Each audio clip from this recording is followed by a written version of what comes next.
Selamat datang di Universitas Indonesia. Sesuai dengan peraturan Rektor Universitas Indonesia, kami dari UPT Keselamatan, Kesehatan Kerja dan Lingkungan akan menyampaikan induksi keselamatan. Saat ini kita sedang berada di Balai Sidang Universitas Indonesia. Sebelum melakukan aktivitas di gedung ini, penting untuk kita mengetahui prosedur keselamatan apabila terjadi keadaan darurat. Terdapat dua potensi keadaan darurat yang mungkin terjadi, yaitu kebakaran dan gempa bumi. Terdapat dua pintu utama yang terletak di bagian depan pada sisi kanan dan sisi kiri, serta terdapat dua pintu darurat di bagian belakang pada sisi kanan dan sisi kiri. Gunakan dua pintu utama sebagai jalur evakuasi bagi Anda yang duduk di bagian depan, dan gunakan dua pintu darurat sebagai jalur evakuasi bagi Anda yang duduk di bagian belakang. Jika terjadi kebakaran, tetap tenang dan jangan panik. Segera informasikan lokasi sumber api kepada petugas. Jika mampu, padamkan api menggunakan apar yang berada di dalam gedung. Terdapat dua alat pemadam api ringan pada ruangan ini yang terletak di sisi bagian kanan dan sisi bagian kiri. Segera lakukan evakuasi menuju pintu darurat terdekat. Petugas kami akan memandu Anda ke titik berkumpul. Utamakanlah ibu hamil, lansia, anak-anak, atau rekan-rekan yang memiliki penyakit. Titik berkumpul berada di lapangan rotunda.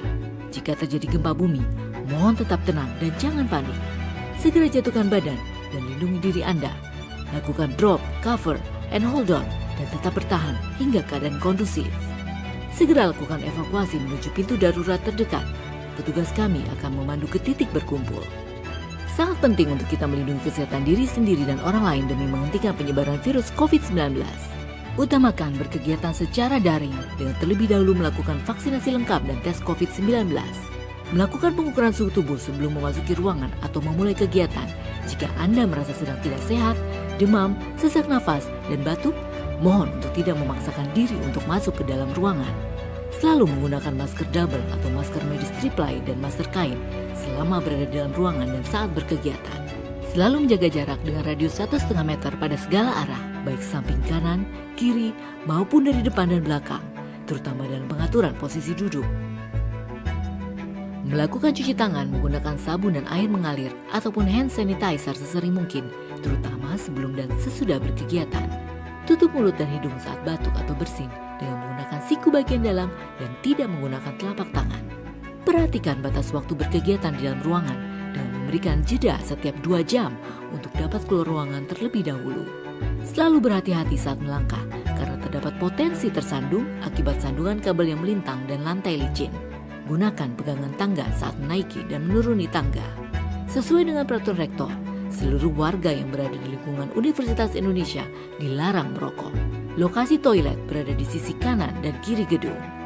Jagalah kebersihan sekitar Anda dan buanglah sampah pada tempat yang disediakan. Terima kasih atas perhatian Anda dan selamat melanjutkan aktivitas.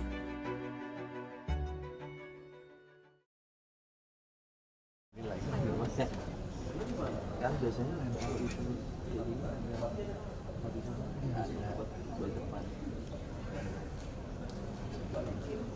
MC yang mana anjir? Katanya kameranya setir, ditipu gua kan. Dear Excellencies, distinguished guests, fellow delegates, ladies and gentlemen, good morning. Okay. I see you still sitting apart from each other. Just getting into the center, that would be great, so we can be more focused throughout the session. And how are you? Have you eaten your breakfast? Yeah. Anyone feeling lack of sleep, depression? Yeah. Okay, because today is going to be a long day for each one of you. You will have this academic lecture, and later on you will also have the AYCM Bazaar in another venue. So we are delighted to welcome all of you in this venue, Balai Sidang Universitas Indonesia, for the academic lecture session of ASEAN Youth Cultural Forum 2023 in Indonesia. I am Shelly, and I will be hosting as moderator throughout the session. Today, as I mentioned, is going to be a long day for each one of you, so we expect you to be fully energized. You will have another lunch, you will have another snack, so please be hydrated as well, because I am sure You have prepared the best, you have prepared your presentation, you have prepared questions and so on for today. So this academic lecture will be the soul of this AYCF forum. Why? Because we do hope by attending this event, by attending this public lecture, you will have the opportunity to share your thoughts, ideas, experiences from each one of you, each one countries that participated, also with our special speakers. As we all know, we came from ASEAN. All of us are culturally close to each other by roots, and I personally do not intend for this event to be boring to each one of you. Fun fact, I was sitting there like you 6 years ago. I was a delegate of AYCF 2017. So I know how you feel, I know what you expect from this forum, and we don't want this event to be boring. We are all art enthusiasts, am I right?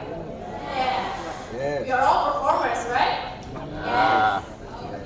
So maybe since we started a bit early, actually if you have it in the schedule, I would love to make a roll call for the countries that participated. Okay, maybe we start from the right side of me. Where are you from? Front view, front row. China. Who's China? China representative, raise your hands. Okay. And the bars behind. Where are you from?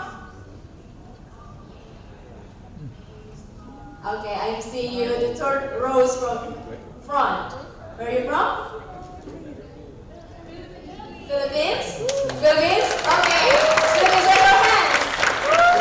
Alright. Malaysia? Is Malaysia attending? Okay. Why are we sitting separately from each other?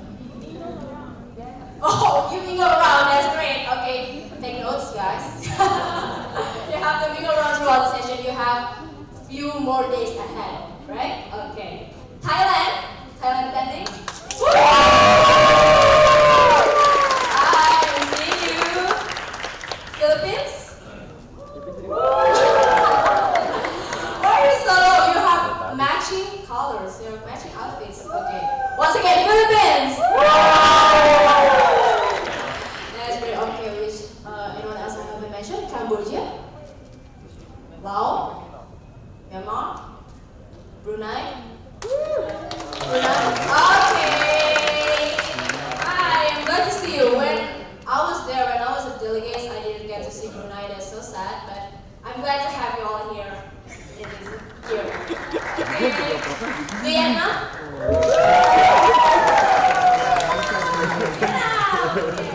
Oh, I have tried your traditional costume back then. I have the picture, but it looks so stupid, so maybe I have to show it to you.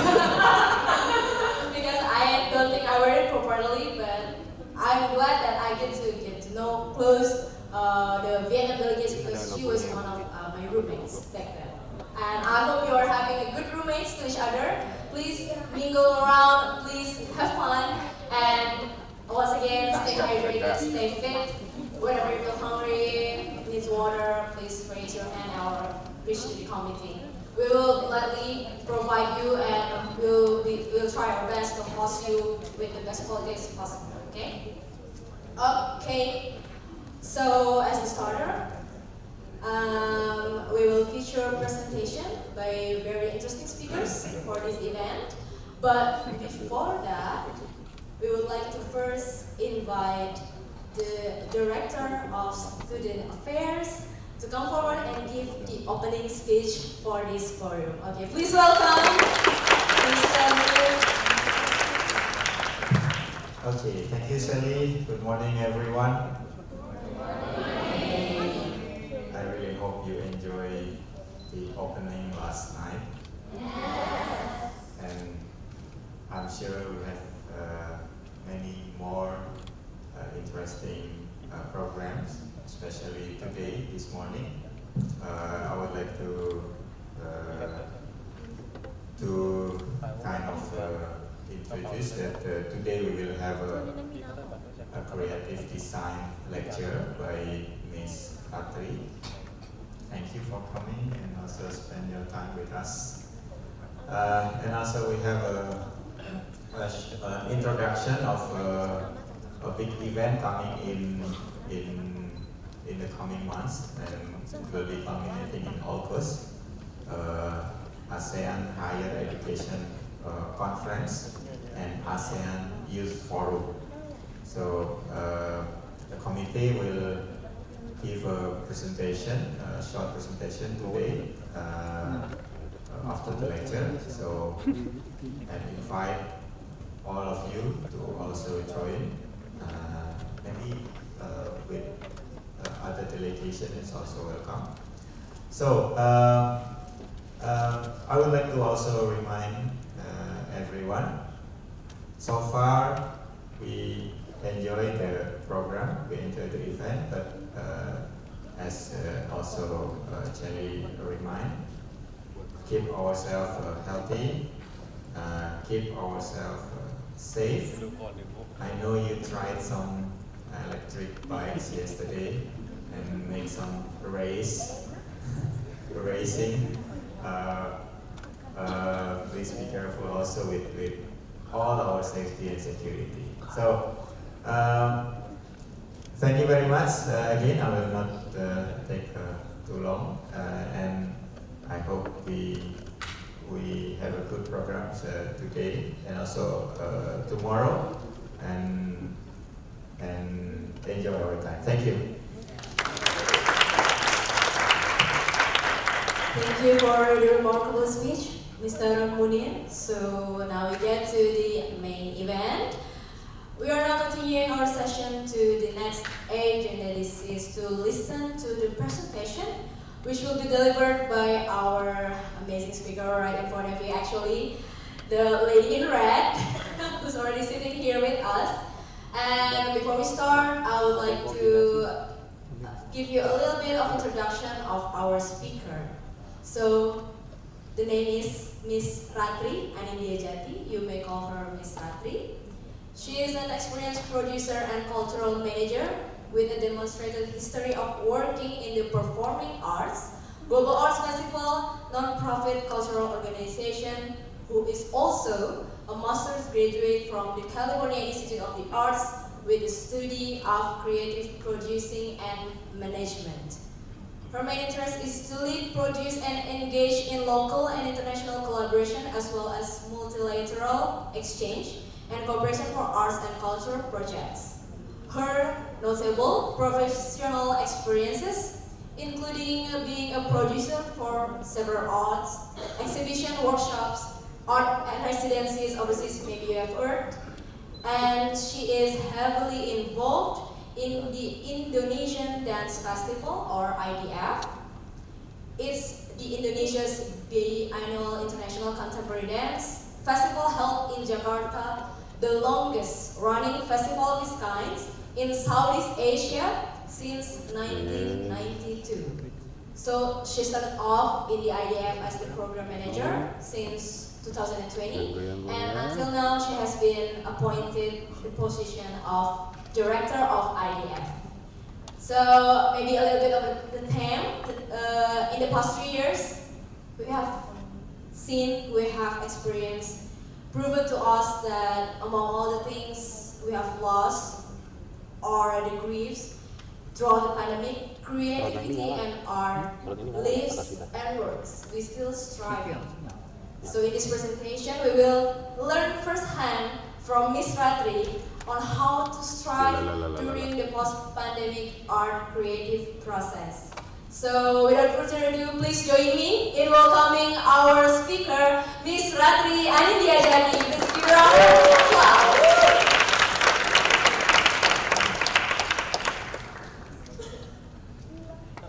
She will drop her coffee first, okay?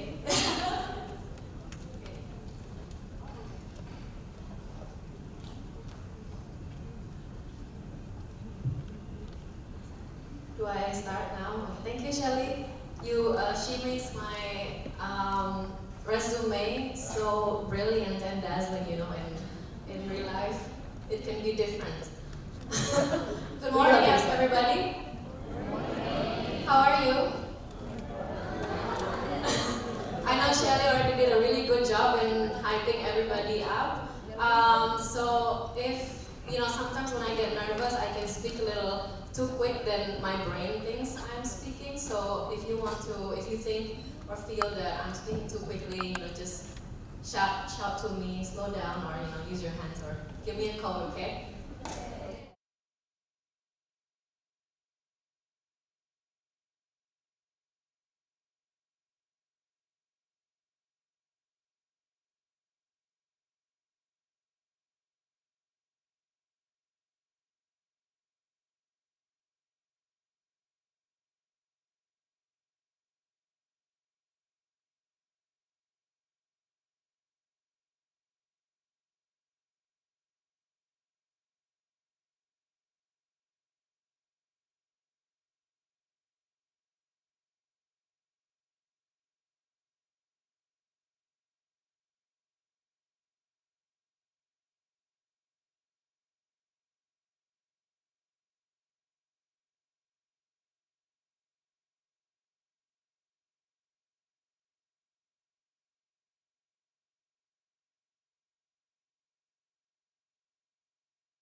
Indonesian artists. I would love to do more for Southeast Asian artists now that I'm back in the region. And I also speak publicly, like what I'm doing now, about creative partnership and my experiences with being Indonesia's first COVID case, along with my family. You can Google this later. It's all over the internet right now. This was 3 years ago, but that's what happened. Yeah. Must you remember my face or no? Because I see you smiling. Usually people recognize my hair. Anyway, berikutnya. Yeah, so this beautiful woman in the middle, that's my mother.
being in the midst of the artistic concept or idea. So I talk a lot with artists, with choreographers mainly and theater artists. What is it that they want to make? And so helping them develop their idea and then create strategies with them. I hope this is not too small. Can you read this? Or you can just listen to me because I'm saying the same thing. Whatever you prefer. Yeah, so creating strategies to develop the work. And this means, okay, would you like to work with other kinds of artists? Or what kind of actors do you need? What kind of dancers with which training is required to create this work? And then if they need designers, costume designers, set designers, video designers, now really popular. So putting the team together and then organizing rehearsals, organizing the process to create what's only an idea to become something that we can share with the audience. And so that also means I have to manage the marketing.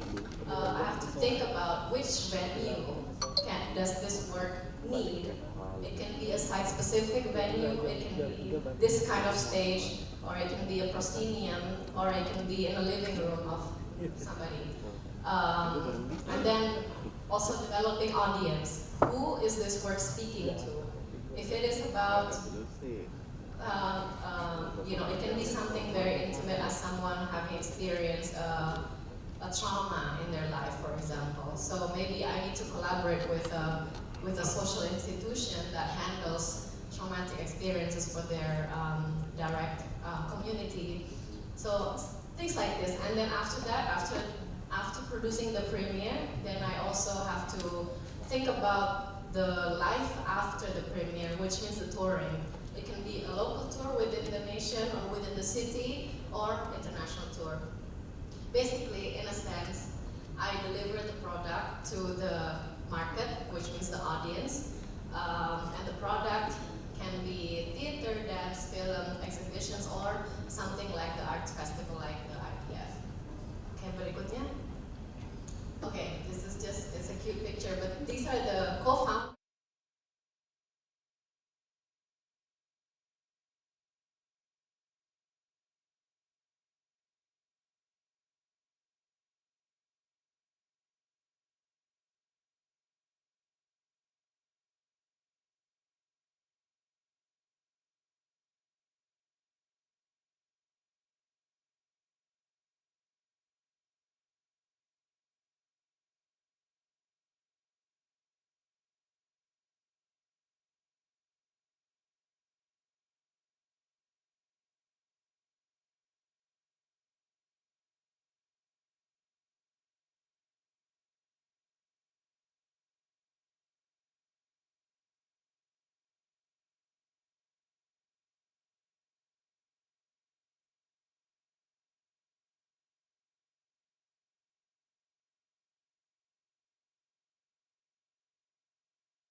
IDF ini memang sangat berpengaruh dan berperan besar terhadap dunia kontemporer Indonesia.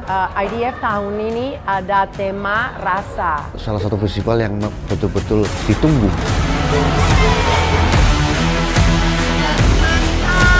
Regenerasi betul-betul terjadi sekarang ini. Rasa yang kita semua rasakan dalam pengorganisasiannya, dalam manajemennya. Bahwa memang ini perlu untuk Indonesia. Tetaplah berkarya. Happy anniversary IDF semakin maju. IDF Festival ke-30 saya nyatakan resmi dibuka. Beberapa hari nonton, gila ya, luar biasa. And I think it's very important. See you in the future, IDF. Yes, IDF. See you IDF 2024.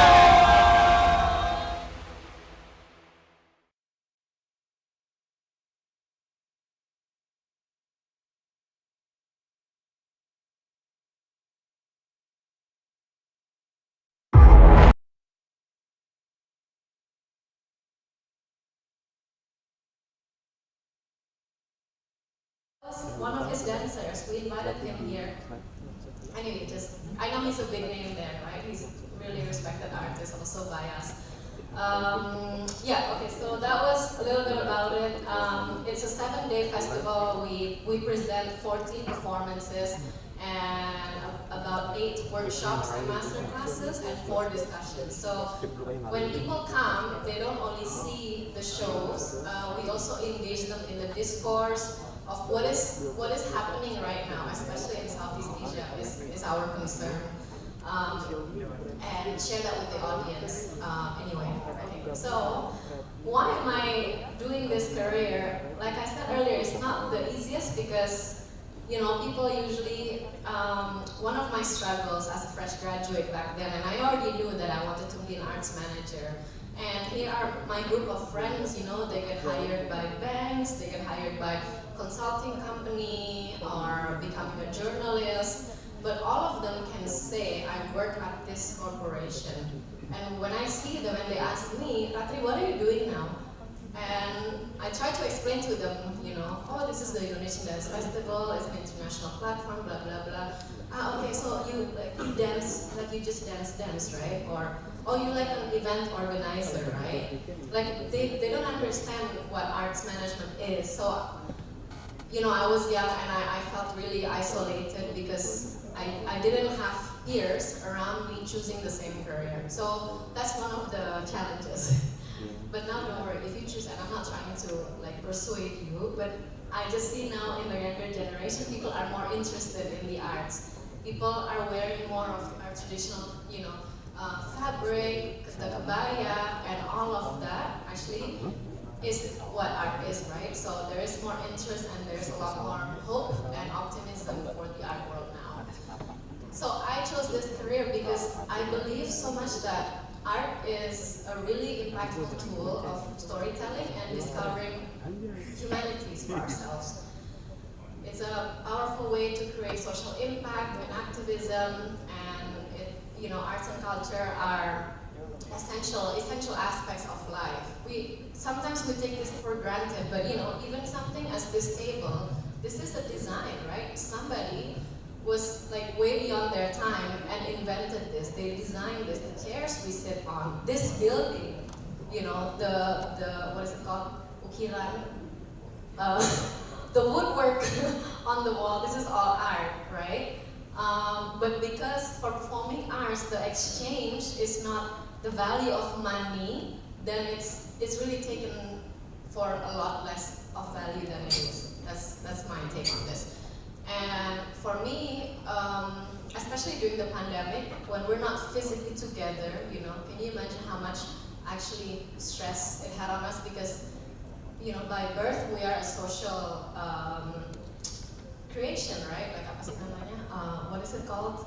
I can't find the word, but human beings are meant to be a social being. Some of us can be more introvert, can be extrovert, but we need each other, yeah? So the arts is really a tool to connect with each other, even through online, back then for 3 years. And other stories are ways to connect with each other, and for me, just point blank, art is is my school of life, you know. Sometimes watching artwork, watching theater, watching music, watching dance helped me answer the questions I had in life. This was my personal experience then.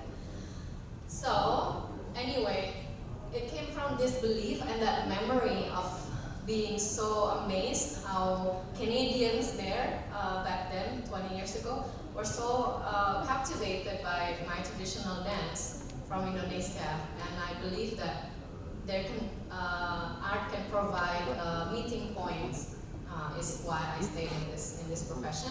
And that the role of producer is really lacking in Indonesia. And I think now I'm in more conversation with my colleagues in Thailand. I was just at the Bangkok International Performing Arts Market, and then friends from the Philippines and everywhere, even in Australia. Like, the roles of producers are missing because the artists are always there. You know, the dancers, the visual artists, they're everywhere, but the management is lacking.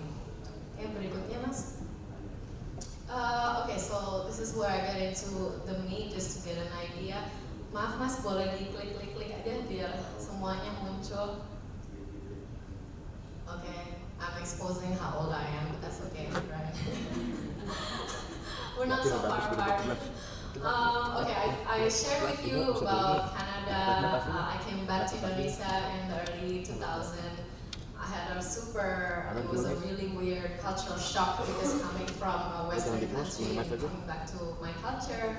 And then because of the experience of performing in Canada and how much that really shocked me and opened my eyes about how Indonesian culture can be so regarded in a white and Western country, my naive head thought that, okay, I can be a cultural attaché. You know, I want to share Indonesian culture with the international world, and I had a head start because I'm able to speak English. Back then, there was not many young people that can speak English in the early 2000s. Unlike now, you know, now everybody goes to international schools and everything. So, because becoming a cultural attaché, I thought the only way to do that was to become a Bachelor of Political Science, which means I studied international relations, and I had a plan of getting into the Ministry of Foreign Affairs to be an attaché, right? Lo and behold, when I got to the phase to write my thesis, I think I had my first life crisis because I learned that the politics stresses me out and it really hurts me internally. You know, like global policies, what the US did all over the world, and then, you know, corruption and everything. I was like, I cannot do this. I realized that, and then I wrote a thesis instead on cultural globalization. So I was already interested in that. And then, you know, I didn't have an example of an independent producer back then in my immediate environment, so I worked so hard to make sure, you know, that I was able to study abroad. And mind you, my head then was still colonized. I thought if I studied in the US or in Europe, and I came home with an international European degree, you know, that I was able to come here and have better jobs or being better paid, which is all not true. You know, of course, I learned the knowledge, but not necessarily that it translates like that. And getting to the US, learning how, I'm jumping around, but my colonized mindset that I realized later was it's something that I was not aware that I was thinking that way, you know. But I worked so hard, I wanted to get a scholarship, I needed to study abroad, so what I did to get there was, I just went to do internships. I looked for my opportunities outside where I can learn because I didn't really find examples here in Jakarta at that moment. Then I finally got a scholarship and I studied Master of Fine Arts in Producing and Management in California Institute of the Arts.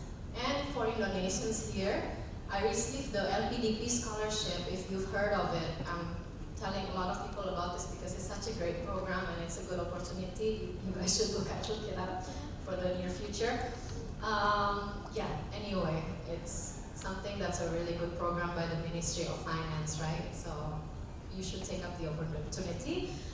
So after I came back from the US, then the pandemic hit, and I came back home, and that's when then I was able to reach my goal from the beginning, which is to work in the arts field locally, but have a global impact, and then from the global work also make an impact in the local realm. Okay, berikutnya.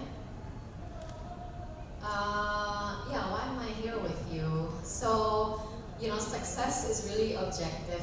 I'm not yet a success story. This depends on where you see it, you know, but my journey is still long and it still continues. And like I said from the beginning, I'm just here to share my struggles and reality and accomplishments and challenges and how I got here today.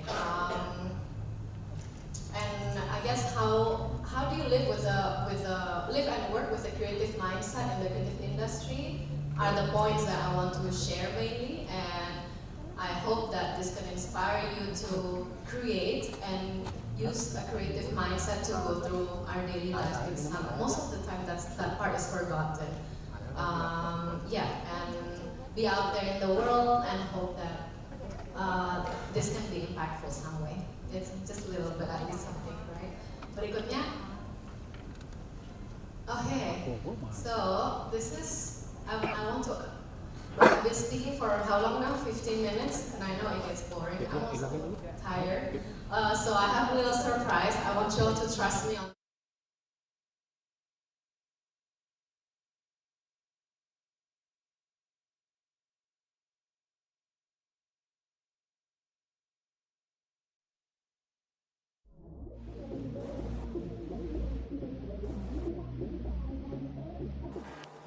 Det som har hänt nu, när man går förbi någon som man tycker är riktigt snygg, då har vi börjat köra, oh shit, checka ut!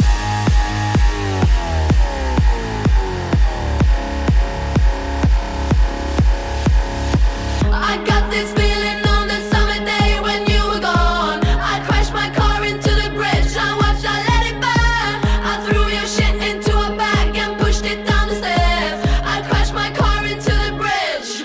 I don't care. I love it. I don't care. I got this feeling on the summer day when you were gone. I crashed my car into the bridge. I watched, I let it burn.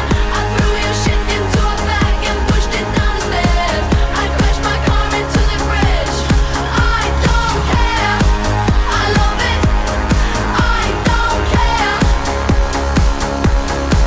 You're on a different road. I'm in the Milky Way.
To connect between the mind and the heart. Because sometimes this line here is, yeah, mostly it's separated. We keep using our brain. We sit in front of our laptop or we play our game. Yeah, it's so disconnected, and so dancing like this, it looks weird, yeah, you know. But there's a saying, dance like no one is watching. That's why there's that saying, right? And dancing really stimulates both your left and right brains, which leads to openness and creativity. So you might notice later, if you remember this, if you're feeling tired, you have a deadline, just stop and put on your favorite song and do something like this for a minute or two, get a drink of water, and then it might really help your brain to continue. And one more thing I'll share, there's a really important research in the US that was done, I think a few decades ago, where they follow around 200 elderly people, and these elderly people are divided into different groups of activities, physical activities. So I don't know the exact details, but maybe tens of people, their hobby is playing musical instruments, and other people, they play golf, and other people, people like to do TTS, a crossword puzzle, and dance. And after how long they did the research, the finding is that dance is #1 physical activity that prevents our brain from deteriorating, thus protecting the brain from dementia and Alzheimer. So dance has the impact up to 76% of protecting the brain. The second one is playing a musical instrument. Why? Because both activities really stimulate all the time both your left and right brain. So, you don't have to be a dancer, you don't have to be a musician, but if this can be a hobby, it can be something you do once in a while, I think that's really enough. And that's what I'm really trying to communicate to the public also. Like, the Indonesian Dance Festival is not only for professional dancers or professional choreographers, it's for everyone. Dance is a really healthy activity, and if a small group of people is healthy, then the impact, locally, nationally, it can be really large. That's what I believe. Okay, berikutnya. So the creative mindset. Yeah, creativity is often associated with the arts, and this is what I said earlier. Often it is limited to only the artist or people working in the sector. And being creative does not mean you have to create an artwork, literally, You don't have to be someone who writes a book, you don't have to be the choreographer or, choreograph a dance. Creativity is a mindset and a way of life. It's the way we look at things. It's the way when we are challenged, we think creatively and out of the box to find the solution. And it's the way we look at the world and having the open-mindedness to think outside of the box, and really having a creative mindset help us overcome challenges in our daily lives, help us to reinvent our reality. Who says we have to go to university? Don't tell your parents I said this. After graduating, you have to get into the best corporate in the capital city, and then after a certain age, you're supposed to get married and have children. Not everybody's life is supposed to be that linear. And like I said earlier, I think now the younger people are, we care more about mental health, about choosing our own choices outside of the restraint of the society. In a way, this is good, but also, of course, don't be a rebel towards your parents. Find ways to negotiate if this is something you need to do. For example, I'm just giving out the examples of this. So actually, the creative mindset can also be applied when you're making the decisions of what you want to do in life. It's nothing in life is actually linear. Actually, each of us have to find our own ways. And for me, creativity and doing dance, playing piano, or whatever I do. I also do like craft work with dried flowers. Find things that you like to do, and without you realizing it, the way you think when you practice those little art or crafts that you make, it helps the way you see the whole world. Berikutnya. Okay, so I was speaking a lot about the dance festival, but it's a huge platform.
exhibition in the world, and we were chosen as the first three. I don't think logically this still makes sense in my head.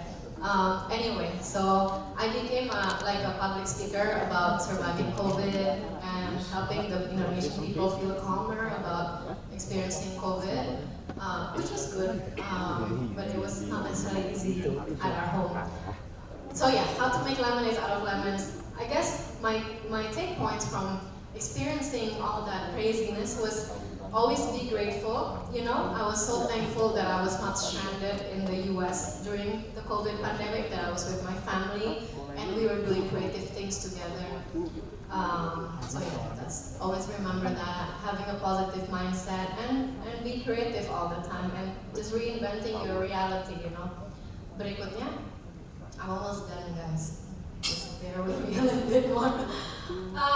Okay, so decisions to move forward. You know, actually being the director of the festival has been my dream job that I didn't know it was going to be offered to me. I had ideas, I saw the festival, and when I was interning in Europe, I saw other festivals, I saw references, I met people who showed me how things can be done that's not necessarily the same as how things are done here. So I was just daydreaming, oh, if I were the director, oh, I want to do this for the IDF. Oh, I want to do this for my friends who are, you know, dancers, choreographers. And I guess when you dream, you know, I believe that it's in your prayers, that the whole universe hears, like the trees hear you, the air, the soil, and in some ways, if you keep working towards it, then, you know, our creator and the universe is kind enough to give it to us, is always what I hold on to. So, I am lucky, I'm blessed, but it's also need consistent work, right, to get here. And I don't plan to be in this position for a long time, like the co-founders before me. 30 years running a festival is a really long time. Maybe there are other things I would like to do. So I always just write down notes, like, what are the challenges, you know, in the arts? Clearly, everybody here, I'm sure you know, right? Working in the arts, especially performing arts, there's not a lot of money. We need to think creatively about how to subsidize our expenses for the arts. Maybe I do have other work that can subsidize my work in the arts right now. What are our personal resources? Without us knowing it, you know, our parents, our siblings, our best friends, those are our main resources. They help you when you ask for it. So remember that, because sometimes I also forget that I can get help from, you know, my immediate community. Yes, long-term planning, we need that. But not everybody figure out immediately, right, what you want to do. So, and it's fine to not have it all figured out, because in the end, it'll come full circle. You just have to keep searching and keep asking yourself. I shared a bit about intergenerational co-working. That's also something beautiful in a way, but if you imagine us in our 30s and in our early 20s, working with someone who are in our 60s, at the beginning they don't really use the Google Drive, you know, so it's funny challenges, but these are real things, right, we have to go through. Competition with mainstream art form, you know, we can't compete with people dancing on TikTok, for example, or can we? If we can, how? Remote working is a challenge, but it's also an opportunity, because trust me, before the pandemic happened, I was already working remotely for 2 years, but people didn't know that this is something possible. Now, nobody wants to work from office anymore. I don't, that's also a bad thing, but you know, it's both a blessing and a challenge. Right, and then finding the opportunities. For my sector, like I said earlier, more young people are interested in the arts, which is good. There are more potentials, more people are interested in project-based work, no longer interested in working in the same cubicle 5 days a week. You know, going from 9 to 5 strictly. There's a deeper awareness of art and culture. I think this is globally, but because Asian countries have a deep root in our traditional practices, I think that's a strength that we have. That not countries in the global north, they don't really have this. So that's really our strength. And need for interconnectedness. I think we all learned this through the global pandemic, right? When we are all in isolation, literally, when we were sick, we still need the feeling of being connected with other people. And we figured it out, even if we did online programming, even if we were teaching something through online classes, there's always something. And humans, like, we're so smart, we always figure it out and survive, right? So that need means also a greater need for the arts too. Yeah. Berikutnya. Okay, creativity in action. Sorry, I have a glitch in my presentation here. I can't speak about the arts without speaking about the economics, which is not the highest in the world. So income uncertainty in the creative industry, this is a fact, and it can't be hidden. When we are like this, when I speak with you who may not be really interested in the arts, or maybe some of you are feeling, actually, I like the arts, like what can I do in it? Like you have a little curiosity, you know, I prefer to say up front, yeah, if you work in the arts, you're not gonna be the richest person, you know, in your immediate community. This is known globally also. This is also in the US, also in Europe. So how to overcome this with creative budgeting and creative financing? How to create, for example, I work as a translator, and this is like straight, I just do this work, and I can, you know, subsidize my art practice through these other works that I have, you know, just an example. Yeah, always having a habit of saving. Honestly, I'm not the best in it, I keep trying. And investments, if you have resources, maybe from your parents, do some investments that will allow you freedom to not care about what you eat every day, you know, while you're creating art, for example. Working from home, survival tips. I did this presentation the first time during the pandemic, but I think it still applies. A lot of people still work from home, and we have to create productive spaces. Maybe at the beginning we didn't have a desk and a proper chair at our home. You know, we have to have that so that we feel comfortable and productive, that supports your work. And be kind to yourself. Like always, I also tell this to myself, you know, what is my goal? What do I want to be? I write yearly, like reflections on New Year's. Do you guys do that? I think it's a good way, but also it's a lot of pressure on ourselves. So maybe slow down a little, learn a new hobby, like I just said earlier. Maybe learning a music instrument or whatever, what have you. Exercise and, what is that? Stay hydrated. Yeah, dance, because one of the biggest takeaway during the pandemic is that we have to drink a lot of water, right? Which we also take for granted. Berikutnya. Okay, yeah, don't forget, that's covered, but what is important to you? This can be guided by simple questions like, what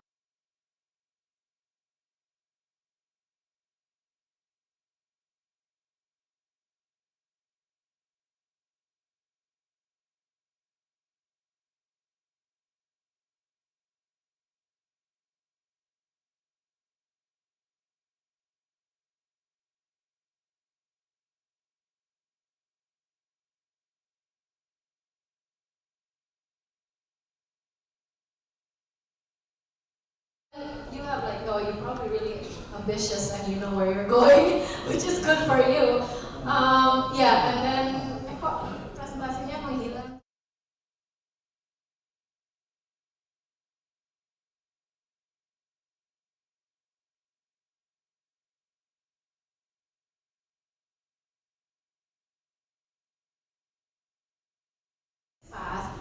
It might help me, you know, it takes me on a longer route to get to your goal, right? Like some things like this, yeah? So do this often with yourself. Ask this question to you, because maybe in 2 years it'll be different. Maybe in 10 years, in 5 years, it can be different. And that's okay too, because we are supposed to evolve. You know, we're not supposed to stay the same person every year. But having consistency is good. And when you know what your goal is, I'm just using you as an example because you keep giving me eye contact, which I really appreciate. I like that because I know who I'm talking to. Yeah, when you know what makes you excited, get other people around you to be excited for you and with you. Nobody can achieve your goal alone, right? So this is something that I like to say, do it yourself with others. And of course you have, your family, right, to support you, your friends, you can ask for help, things like this. Just remember, inviting people to get on board with your mission, because they will happily do so. Nobody likes to walk alone. People like to help and they like to receive help. So start creating and producing together. This goal might be too big to create, but maybe you have a goal to provide solution that is not yet there, right? So you need a team, you need a team member, you need to figure out, you need friends to think about your idea. Hey, can you give me feedback if you do this? Don't keep it to yourself. When you start creating and producing together, things really happen. Right, okay, berikutnya. I think I'm in my last slides. Oh, ini boleh diklik aja, Mas. Terima kasih. Okay, so these are things, I find these writings in my own diary. I don't know when I was writing this, but I think around 10 years ago when I had 15 years ago when I told you earlier I had my first life crisis, the first thing I wrote to me was, you are the artist of your own life. And this doesn't mean that you have to literally be an artist. No, I'm saying that you create your own path. You choose your own path. There are others before you that give an example, but it's really you who are creating your life. Don't depend on others to do this. Manifest your dreams. This can be in different ways. I don't really write things down anymore, but writing things down is often useful for people. But I remember now, since I stepped into my early 30s, that things I was daydreaming about 10 years ago are starting to come true. So manifesting dreams can be in different ways. And just remember those thoughts you have when you're, I don't know, after lunch, when you're sleepy, literally daydreaming of what you want to do, because you might just get there without realizing it. And we are all a work in progress. At different points in our life, and I guess maybe some of our older teachers here already know that every decade, when you reach your 20s, you experience something, right? Usually people are confused. I was. When you reach your 30s, that's another decade, you kind of start to feel like, okay, I'm finding my way, I know what I'm doing. But when you hit your 40s, maybe something completely different will happen. This is called the decade journey or something like this. Every decade there is something that changed in you. Just embrace that, because even until somebody in this class and this room can live up to 100 years old, you are still evolving and you're still progressing towards something. We don't stop. And you are your own universe, We are all part of the grand universe, but each individual and every organism is also, we have our own universe that we can paint on, we can write on, we can create on, and we can manifest through your mission and passion. Berikutnya. Okay, that was my last slide, everybody. So this is me. Big round of applause for Miss Ratri. Thank you so much. Where do I go now? It's Q&A, right? Yes. Okay, so I'll just we have here. to expect that. Okay. Thank you, everybody. You may continue to sip your coffee. Yeah. All right. What an excellent and inspiring presentation from Miss Ratri, and we learned so much, right? From her journey, from her childhood, starting off as inheriting the dancing journey from her mother, going abroad to Canada, back again in Indonesia. choose the career path, and up until here, she's still striving. So I will try to summarize the presentation later, but maybe I'm still trying to, you know, process everything down, because she said she didn't intend to let us like follow her steps directly.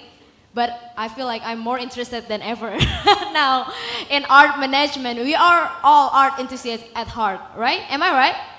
Yes, okay.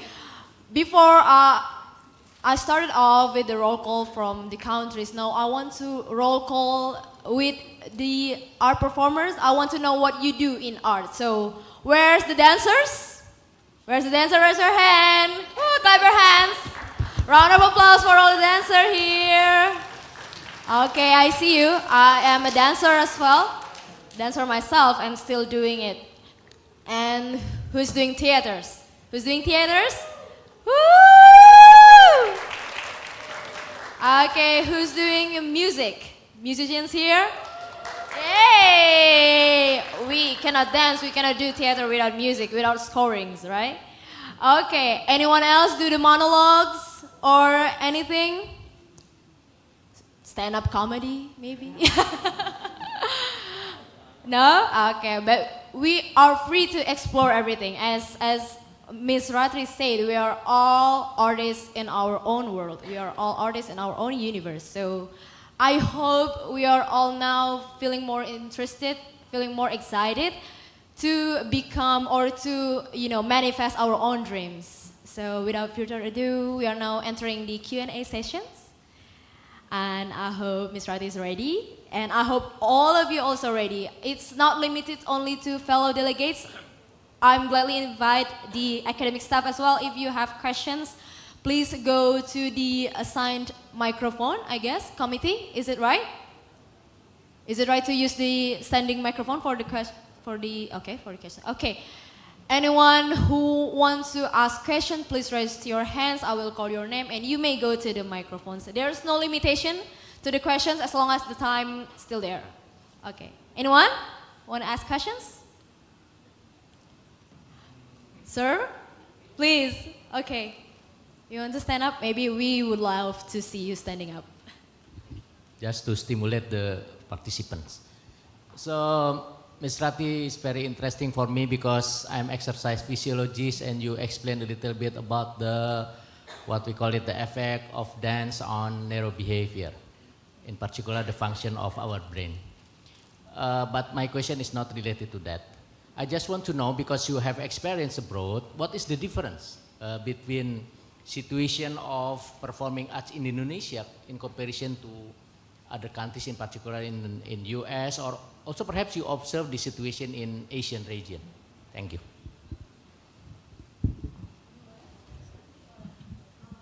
Do we collect the questions first, or? Thank you, sir, for the question. I think it's better to directly answer. So yeah. Yeah. So thank you for this question, because I did wanted to share a bit more about the post-colonized impact in our subconscious, right? Pak, ini Bapak orang Indonesia ya? Oh, okay. I can't tell. He's very fluent in English. Yes. Yeah, because people often think I'm from the Philippines too when I'm abroad. So I studied in the US thinking that I would learn a lot more that I didn't already know, Pak. Which I did, it's true. But I also learned that just because there are, like our global structure is structured in categories that keeps colonized countries feeling like we're behind, right? We all know this. So I, of course, part of that construct felt like if I studied in a Western country, which is either Europe or the US, I would be able to be worth more. So when I got there, I learned, actually people in Indonesia, we've already been doing this. They're not doing anything that's more advanced or out of this world, But what they're better at is the management, which what we're lacking. And I think this is not, we're not lacking. We have a different type of management that is a group and communal management. This is our value. So in the US, for example, what I don't appreciate is they are so structured. You know, in the performing arts management, there's the producer, there's a production manager, there's a stage manager, and these three managers do different things, and the Americans like to stay within their boxes. So they're not so generous to be helpful to each other. But in Indonesia, we have communities, artistic communities, desa, communities in desa, gotong royong, you know. That's in essence, what is gotong royong? Like Collaborative, like collaborative labor and work. Gotong royong for our ASEAN friends is apa ya? It's one of our local values that we really hold strong in our daily life. So karena because there's that gotong royong culture, actually our communal management often works better. Because in the US, then people are more rigid, then it's like counterproductive to the essence of the artwork that they're trying to deliver. You know what I mean? So they can say things like, that's not my role, I do this. In Indonesia, we don't hear that. We're so generous. It's just, okay, you need help? Yeah, I can do this. You do this one, you know. This is the difference in management. But in funding structures, they are more clear also. They're more advanced because they figured out ways about, let's financing. say, financing, giving grants to artists, and the grants, they originate from wealthy philanthropists, whereas in Europe, the structure is that the art is mostly supported by the government. And Indonesia right now, what I keep sharing, and this is really already advanced and progressive, we have the Indonesiana Fund, which is an endowment of funds that the Jokowi government published in 2018, and it's just started to be applied now in 2020. But this is following the model of the US grant system and the European grant system. It's still a pilot project, but as far as I know, this is already a big step to supporting the arts by the government. The government is now my first stakeholder, the one that's supporting, yeah. So we're trying to still figure out how to do the philanthropic side here in Indonesia and figure out what's the funding structure that works best for our culture. And not always following, oh, the US do this, so we take it as is and do it here, you know. That's my finding, but we're not as behind as we think we are, especially now. Yeah. So thank you for the questions, and Ms. Ratri is so very elaborative. Yeah? The woman in the, yeah, she has a question. Who's having the questions? This one in the middle. Ah, you, okay. Do you want to go to the microphone, or I just give you the mic? It's easier this way. Okay. So my name is Sendari Gina. I am from Gadjah Mada University, which is delegates of Indonesia. And I am dancer, especially traditional dance, Jaipongan dancer. So you told that consistent is very good, but in this era there are lots of disruption, like all the things are unpredictable in all sectors. So how to make career in art? Is it preferred to be specialist or generalist? And the second question is art degree still important in this era that everything can access it? What was it? Is art important in this era? Is art degree of art? Oh, art degree. Oh, yeah, okay. Is still important in this era because everything can be accessed. Can be accessed. Yeah. What was the first one? Sorry. Yeah. How to make career in the art? In the art, yeah. Yeah. Is it preferred to be specialist or generalist? Yeah. Okay. Wow, that sounds like it came out of a theory book, which is good. Yeah. Okay, thank you so much. Thank you. Makasih. To be a specialist or generalist, I don't know that we can see the art world like that. in my opinion, because it's such a wide spectrum. You can choose to be a certain role. Like me, you know, often people mistake me as a dancer. When they see me and I bring the brand of the festival, they always first say, "Oh, you're a dancer, you must be a dancer." And I said, no, I don't like claiming that I'm a dancer, because when I say I am a dancer, it makes it sound like it is my profession, you know, that it's my career. I feel bad because there are many of my friends who actually choose to be a dancer as a career, right?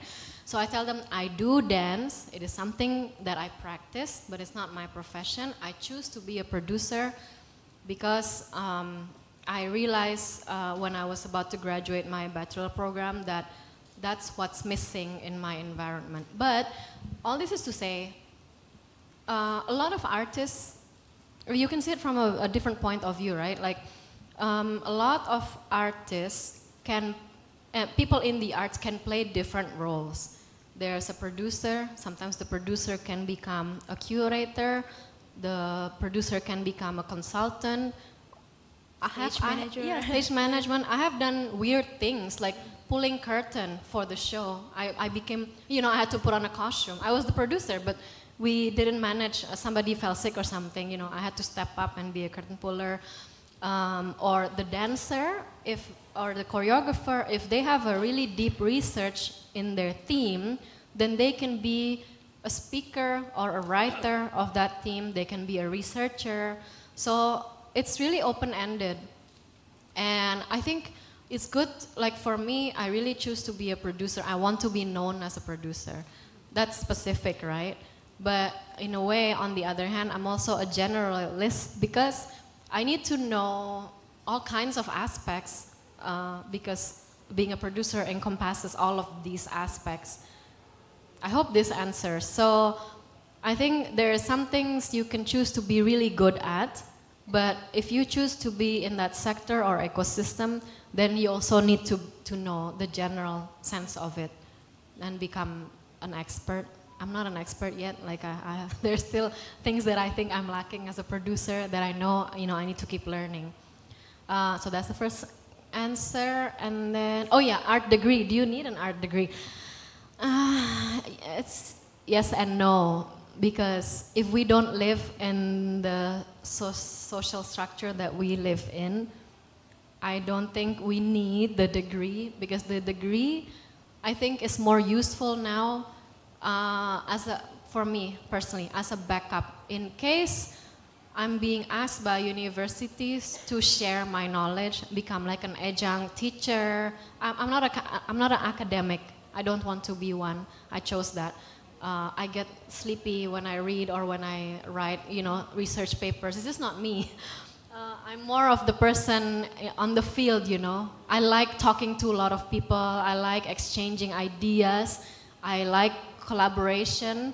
I always strive in facilitating intercultural dialogue. So I love to be in this room right now because I'm like getting energy from, you know, engaged. Yeah, from Thailand, from the Philippines. This is my thing. Do I need my degree to get here? No.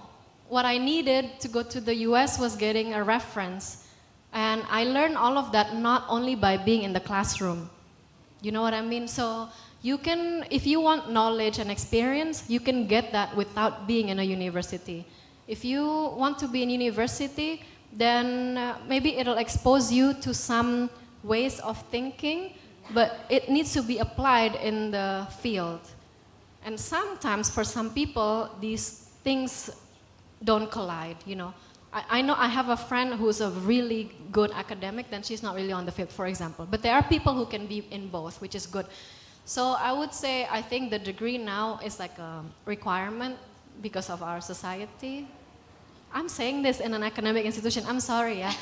But you know what I mean? I think you can find ways to learn and get knowledge from other paths outside of the classroom. I realize that I don't have a yes and no answer for any of the questions that might come, but you know, that's why you have to be creative and figure it out yourself. You figure out the answer Yeah, now. exactly. Yeah, okay. Maybe as an addition, it was a very interesting questions, right, Ms. Ratri, about the art degree. But we can say that it's not completely useless, right? To achieve art degree. So what, maybe you have the insights, or what are the benefits if you have the art degree? Like what benefits you in your professions? Yes, well, one for sure is I've been asked a few times to first to teach as a guest teacher like this. So, the CV is always required, and my diploma then is also good to be there. But I would say for all of us here, don't be like deterred by the things I said about how I found myself in the US as a product of my subconscious of feeling that the Western world is better back then, only to realize that our own strength from Indonesia, By going far, you realize what you have at home is already something super unique, and that is also our super strength. But I would encourage everyone here to study abroad or locally, it doesn't matter, but especially if you choose to study abroad, you're actually exposed to a completely different way of life. And these can be really good when we come back home. And so I know I'm able to see things, okay, the Eastern countries do it this way, the Western countries do it this way. Which one is the middle, and how do we facilitate this meeting and connection? This is one of my biggest takeaway from studying in the US. So if you are into that, if you are interested in being a global citizen, in learning how other people do things, other cultures, then go for it. Take your master's degree, learn another culture, and do what you want with it. Okay, very good, very well explained. I hope that answers to your questions. Because I noticed back then when I was a delegate, many of my friends are from art majors, actually. So any of you coming from art majors? Okay, raise your hands. Okay, now 1, 2, from Philippines, right? Yes. What's the art major? Like what's the program called? Theater. Okay, so I'm speaking directly. I might have said some things that you might already know. I hope it wasn't too boring. Of course not. It's a real life experience that maybe they haven't yet to experience because you've been in the background and overseas. So, okay, now you have your own snacks. Just sip on their milk and other snacks. And I would love to invite for another questions. Yeah, I see you. Okay, you want to go there? Okay. This is the microphone. I guess it's on. It's turned on.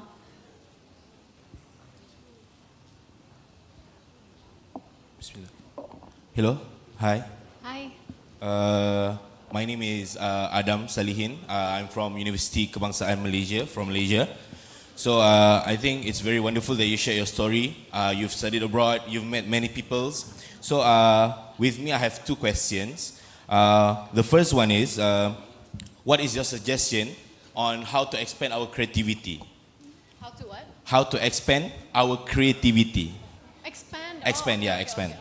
And the second one, I think we all here are, young people, and we have friends, and most of us here are interested in culture and also arts.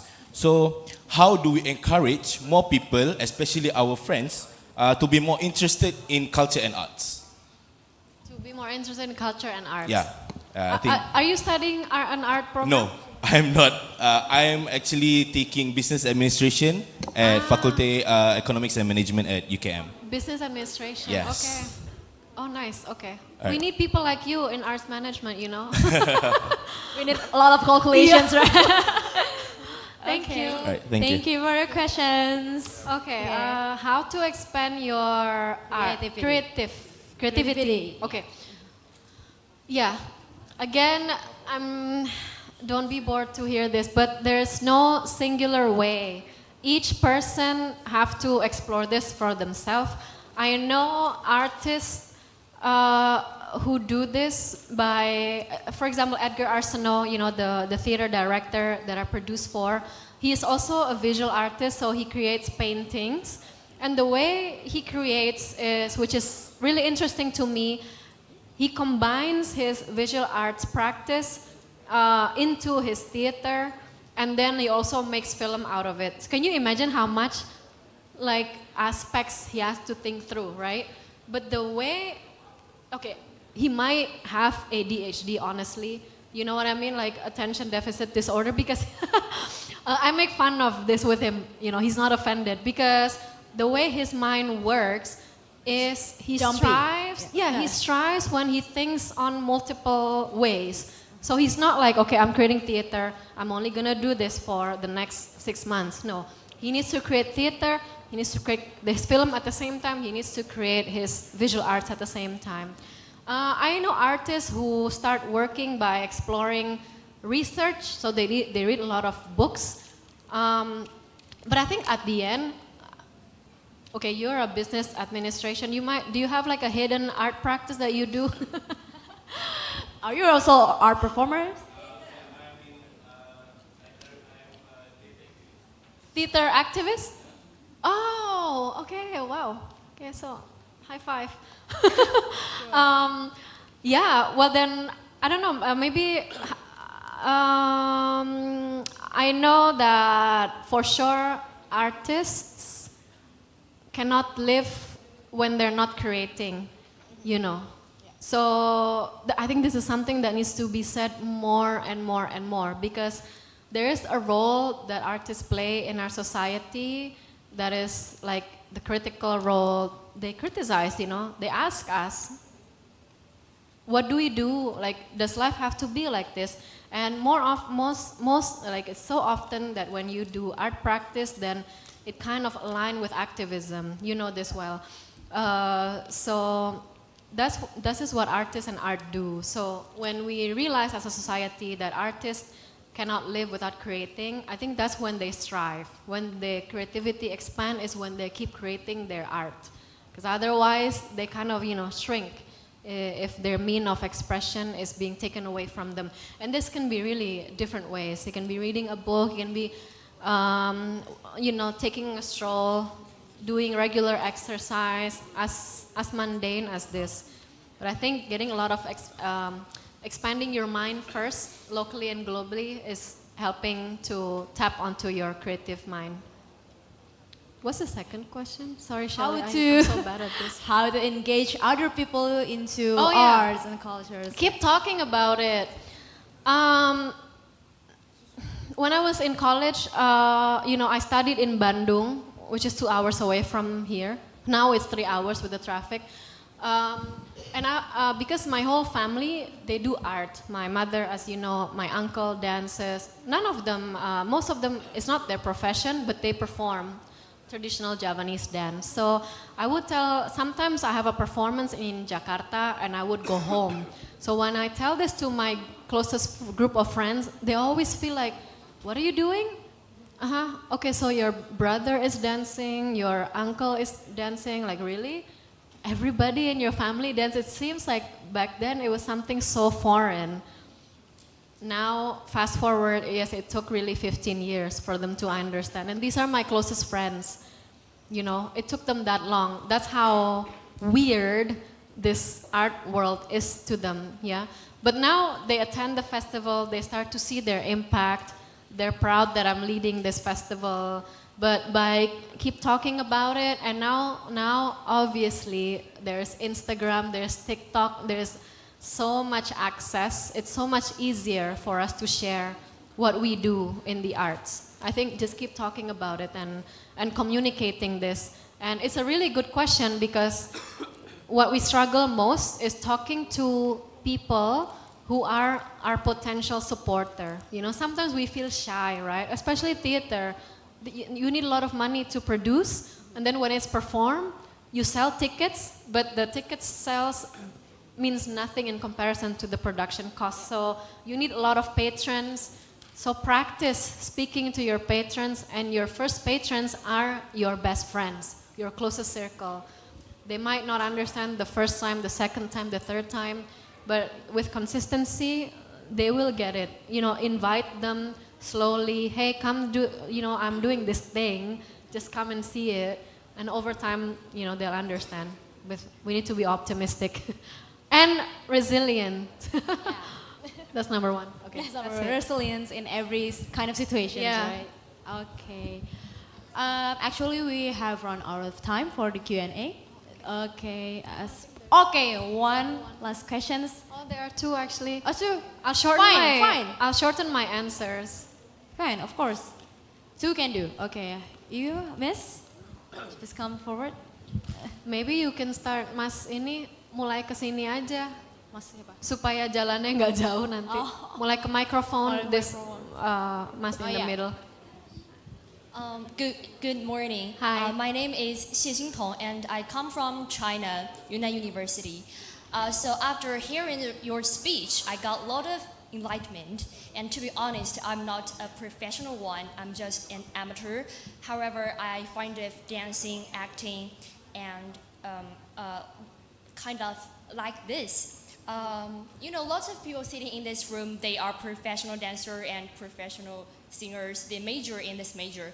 However, we amateurs, if we love art, but we have some enlightenment, but we haven't. You have some what? We have some enlightenment. Enlightenment. But we don't have such classes. How should we create to be more creative in art if we find this? Okay. Yeah, jump all the way into it. Just like dive. Dive deep into it. Literally. Yeah, I started like you know. I didn't study art at all. So there is some insecurity in this when I was in your place. I didn't have an art major. I started dancing. I was fortunately born into the scene.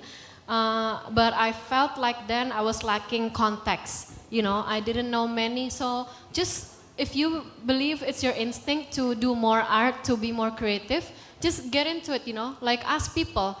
I did ask a lot of people questions when I was in that place.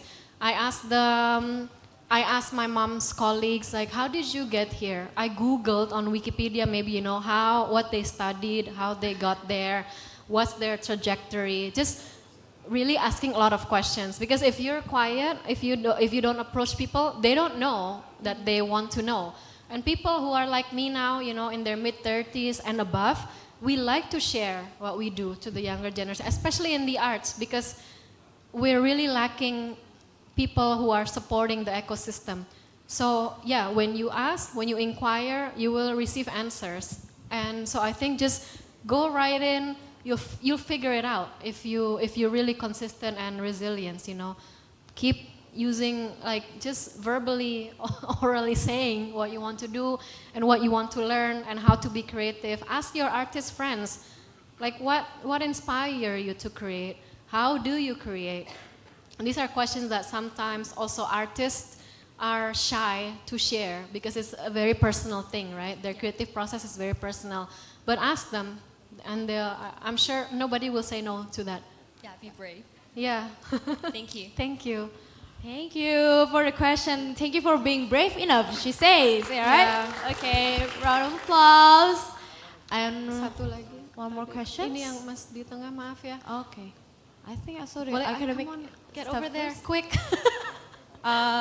First, maybe, sir, you want to ask questions? Yes, sir.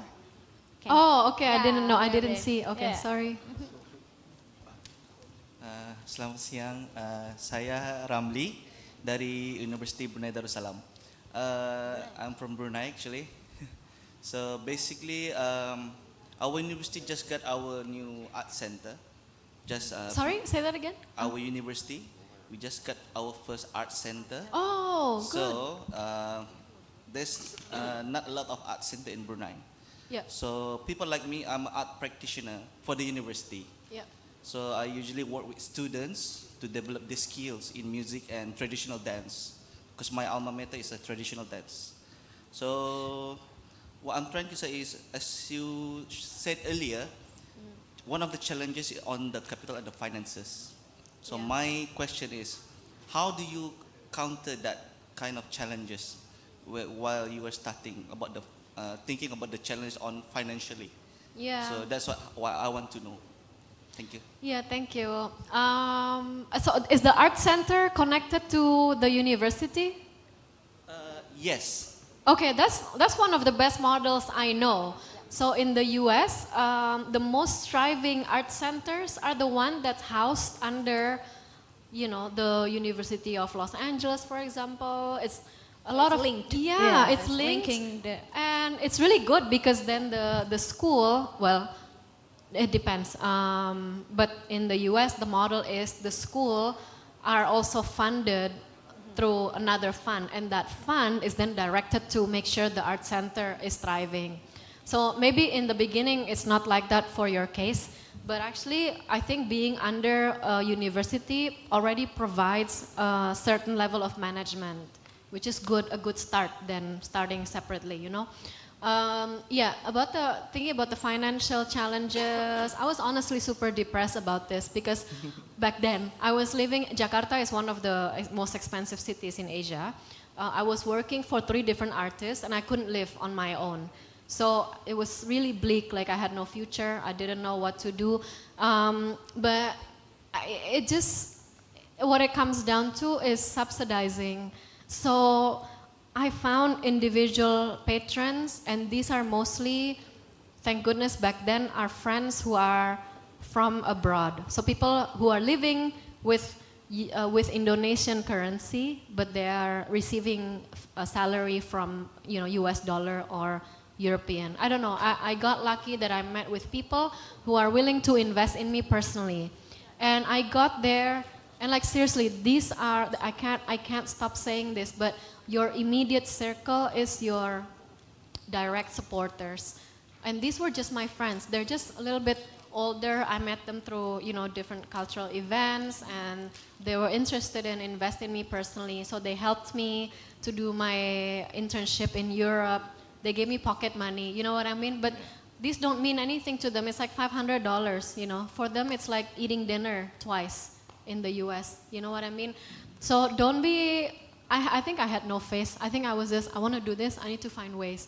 So I worked at an American Cultural Center, which of course, as an Indonesian, you just don't get paid as much as your US counterparts in the office. But through that money, I saved little by little, and that also financed me to study. So I think in the end, this financial question it's a big question, and I appreciate you asking this because in our Eastern culture, talking about money is taboo, right? But no, we need to keep asking questions. How do you get here? How do you do this? And I didn't reinvent this. This has been done by people, everybody. You know, they asked for help, and so I did. I think I had to lower my ego when I did that, so I did it. You know, I had to ask, I need help, would you be willing? I will do, this is my presentation, this is what I plan to do in Europe, and this is what I want to do to take home. I want to do this for people in Indonesia. As I said before, this is mingle session, free to reach Miss Ratri. She will wander around. Can I just say one more thing though? Sure. I would feel bad if I don't say this. So the more I go abroad, you know, the more I realize that Indonesia and specifically Southeast Asia, not to eliminate countries like Taiwan, Korea, or Japan, but Southeast Asia is really specific in the roots of our traditional arts and culture. This is something that seriously no other country own, especially when it's seen in the expression of our contemporary art. So our contemporary art is always based on the values and the forms of the traditional forms and value, and this is really unique. So everybody here, like, just maybe remember this, even in the theater students, you know, we have ancient theater practices that is not yet written in the books. You know, the Western people, they're very smart in writing and documenting things. We just have to do that also and go back to that, like finding what is our ancient practices, what is our, you know, things that are done by our ancestors that not other country have, and this is what will take us, this is the relevancy that we take globally in the Western world. This is really our strength. That's my finding. So I hope everybody here can remember this Yeah, also, I'm happy to keep in touch. So I share with you all my Instagram and the Indonesian Dance Festival. Write me there. I usually answer pretty quickly. Thank you. Thanks, Shelly. Sorry to cut. No need to feel sorry about this. Stage is yours. And of course, there are a lot to summarize actually. I wouldn't be You have able to to do summarize all of the things that we have spoken and discussed, but I hope we all get the essence of this forum. We are sitting together as a part of ASEAN. And +3 actually, we have China, Korea, and Japan here also. And we are all supporting each other in culture, and we hope by attending this event, each one of us could be the agent.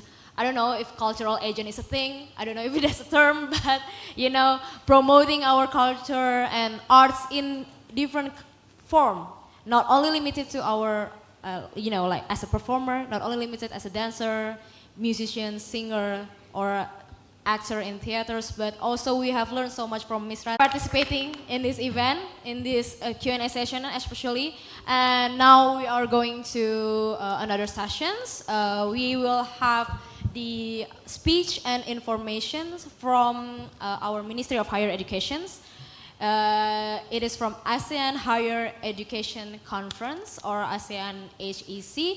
But before we invite our distinguished speakers and guests, we would love to give you a brief information through the video. So please watch this video.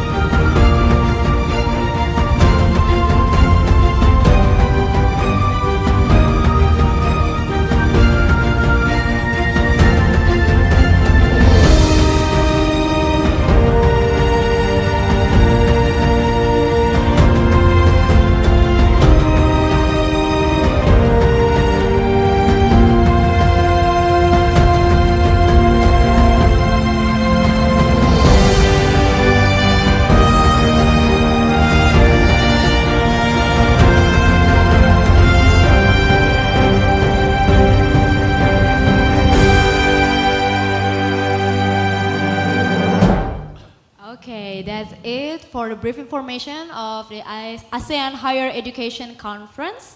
So we will now invite our PIC of ASEAN of Higher Education Conference, Professor Dr. Setiawan, the one who started with questions today. So please, big round of applause for Mr. Setiawan. Thank you very much. Bismillahirrahmanirrahim. Assalamualaikum warahmatullahi wabarakatuh. How are you today? Very nice. Yeah. Okay. First of all, certainly I would like to thank to Pak Munir and also the all of committee of AUN +3. What we call it? Youth Cultural Festival, let's say, or forum. Yeah. So I'm Setiawan from Universitas Pajajaran, which is located in Bandung, very close to University of Miss Ratri, as she studied in Bandung also, Universitas Katolik Parahyangan. So I'm not alone here. I'm accompanied by my colleagues. The first is Dr. Roni Lesmana as the head of International Office of Universitas Pajajaran, and then Pak Yudi, Dr. Yudi, as the PIC for ASEAN Youth Forum, who will tell us in more detail about the program, and also Dr. Robi, also as the organizer for this event. So I'm the Dean of Graduate School of Universitas Pajajaran, appointed as the head or chairman of the ASEAN Higher Education Conference 2033 under patronage of the Ministry of Education, Culture, Research and Technology, and also under patronage of the Council of Rector of Indonesian state universities. So I think, as we are aware, Indonesia now is the chairman of ASEAN, and in line with the theme, the big theme of ASEAN under presidency of Indonesia, which is ASEAN Matters, epicentrum of growth, then we as the higher education is also wanting to contribute. Therefore, we organize ASEAN Higher Education Conference entitled Higher Education a catalyst for growth. Next slide. And the topic to be discussed is a continuation of the ASEAN Declaration on Higher Education in Kuala Lumpur in 2015. There are many topics, many focus of interest to be follow up, and now we are facing nearly 10 years after the declaration in Kuala Lumpur. But if you look at again the major challenge and also trend in higher education in the next slide, we can see at least there are 4 existing conditions and also challenges to be addressed. The first is about recovery and resilience. I think Ms. Rati also point out about resilience. It is also true in higher education sector. And then the second one, we are living in the digital technology and transformation. I think you are digital talent in comparison to us. And then every country now is expected to run economy under innovation-driven economy. And lastly, we talk about sustainability and we face many humanitarian crises. So with these 4, then we come up with the idea, how can we discuss further and how can we follow up these issues into 3. The next slide. The first is about future of education, about innovation, about digital technology, and the second one is about industry connectivity, and last but not least is about resilient society and also environmental sustainability. So these 3 will be addressed. Next slide. And if you Chairman's statement in most currently on May 10 and 11, 2033 in Labuan Bajo, there are many issues which are really very relevant to the previous observation. The first is about what kind of education to be enhanced, which is technical and vocational education and training. The second one is about equitable access, and then about resilient education systems, the future of education, and also digital transformation and resilience, and last but not least, as we do now, is people-to-people connectivity in many aspects. And arts and culture is also certainly part of it. Next slide. So this is the objectives. We want to have a showcase of accomplishment or achievement in the higher education sector in line to the 3 main focus in this conference. And it becomes also brand awareness of every universities and college involved in this activity. And we hope that with this AHEC, we can improve university collaborations in form of joint courses or lectures, joint research or joint or double degrees. And also we will have Communic, and we hope that all of the participants can adopt this Communic. Slide. And to achieve that goals, we have so many activities to be conducted. Certainly we have main events which will be conducted on August 24th until 26th. But before that, we have pre-event program. We will invite all of ASEAN ambassadors to have a town hall meeting on July 27th in IPB Bogor, which is close to Jakarta and Depok. And then there will be Communic webinar series from June 7th until August 9th. And you as students are also invited to take part in this Communic webinar series and also to contribute your thought. And then another program which is very relevant to you is ASEAN Youth Forum, which will be further explained by Pak Yudi, which will be started today as a kick-off and also socialization of the program to you, which is very special, on May 16, 2023. And then for main event, we will organize this in Gedung Merdeka. Perhaps you know about Asia Africa Conference in 55, which is organized which was held in Bandung, and at the time we use a special building, we call it as Gedung Merdeka now. And afterwards, we organized that in our campus in Bandung. So there are many activities, and on the last day, we will have Green ASEAN Cultural Festival, which is quite similar with what we have under our own program. But I think it is opportunity for you also to perform. We want to know each other by performing our arts. Yeah.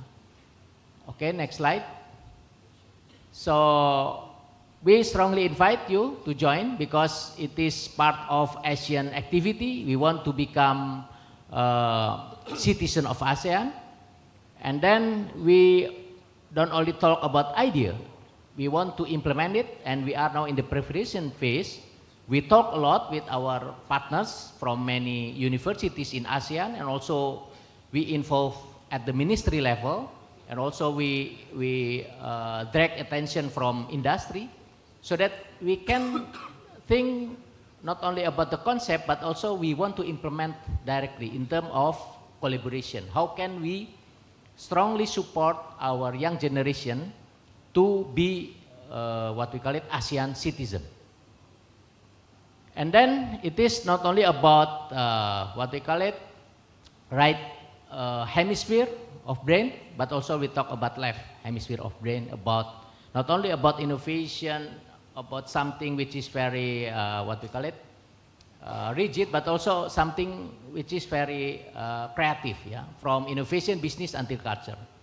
And then we hope that we can have a targeted and opportunity for long-lasting contact among participants. And last but not least, we certainly want to experience the situation, the atmosphere of collaboration in Bandung as the heritage of Asia-Africa Conference. Okay, next slide. Now I invite you to just see in more detail all of the programs under this website. And I pass my mic to my colleagues to talk in more detail about ASEAN Youth Forum. Please, Pak Yudi. Okay, thank you. Thank you so much. Okay, before we start, maybe I will have to remind that we will have another activity by 12. So please, okay, keep it in time. Thank you. Yeah. Oh, okay. It's 15 minutes enough for me. Okay. Good morning, everyone. So, as already explained by my boss, the chairman of AHEC 2023, that one of the programs of AHEC is AYF, ASEAN Youth Forum. So then, but then when you hear about conference, maybe something come into your mind that it's always that you need to think, you need to work. No. So only 10% thinking, and then 90% for happiness. So don't worry about AYF. So it will be happy for you. Yeah. So then you go to the next slide, maybe, yeah. So AYF is one part of the AHEC programs. So it's not really, I mean, there are so many programs in AHEC, and AYF is one of them. Yeah. And just go to next two slide. Yeah. Slide berikutnya. Next. Okay. So then, why do we need to involve youth in our program? Because we think that youth has always different opinion, different ideas, fresh ideas, and also they have different perspective. So I think we will invite experts in our AHEC, but then also we need a second opinion. If we put together between youth and the expert, we're really sure they will have different opinion, different ideas. Yeah? And then the youth at this moment will be the next future, the future leader. So I think involving the youth is very important in AHEC 2023. And on the other hand, when we try to investigate what is the need of the youth, then we at least we have three things. The first one, they need interaction. They need to interact between one to another. So it means they need channels to do that. They need channels to do that. And today meeting is one of channels, and AYF is also another channel. So we try to make another chance for you to interact to each other. And secondly, usually youth have so many ideas, and we want to have facilitate you to share your ideas. And last, we need sometimes we know that the youth need to be heard. So then we have facility that your voice, the millennial voice, can be heard by us, by everyone. Because at the end of the AYF, there will be declaration on three specific topics that we have decided before. Next slide. Yeah, here is the roadmap for the AYF, and at this moment is the kick-off meeting. kick off for AYF, and it has been already started since the 1st of May. If you want to register, it will be closed until 30th of May, 2023. And after that, there will be webinar series, which will be delivered by several expertise, several public figures from ASEAN countries. And also, there will be FGD. So you need to discuss on several topics, 3 topics. Yeah. The topic will be given in another event. Yeah, we will have webinar series where your topic will relate to the webinar series that we have before. And then we will have also plenary. After attending the webinar series, then we will have like focus group discussion on these 3 topics, and then you try to find out the topics, the points that need to be present in the declaration. Yeah, until at the end, you will have declaration on 24th of August 2023. Yeah, and besides that, we will have also kind of cultural performance, art performance at the end of the day, 25th of August. Next slide. Yeah, and in the AYF programs, so there are 3 programs. The first one about declaration, and then strengthening AYF, ASEAN Youth Association. There are so many ASEAN youth organizations. Then we want to have that in that meeting, we have a chance to strengthening the ASEAN Youth Forum. And the last one about performance, art performance, cultural performance, and etc. Okay, next slide. So the declaration will be about 3 topics related to the webinar series. The first one about innovation and digital transformation, and then second about industry connectivity, and the third about resiliency and sustainability. Next slides. So how it works? The first one, after registration, we try to cluster. We try to make a group of the participants into 3 groups. The first millennials related to the first topic, the second millennial related to the second topic, and the third one related to the third topics. In each group, they need to attend, they need to do 2 things. The first one, as attendees of the webinar series, yeah, at least they need to attend 1 webinar series, and then they need to do like focus group discussion in between the group, the first millennial, for example. Yeah, after that, they will try to make some points for the declaration, and then we'll join together in the plenary session. At the end, we'll have declaration together on 24th of August 2023. Next slide. Here are the schedule, but we can skip this one. Next slide berikutnya. Okay. For example, the first group, it's about innovation and digital transformation. There will be webinar. Just go to the next slide because of the time. So the speaker of the webinar, it will be held in UNPAD, but it involves 5 speakers from 5 different countries. If you look at the speaker there, it's very big, public figure in each country. So, and then it is the first seminar, and then the second webinar, it will be held in, next slide.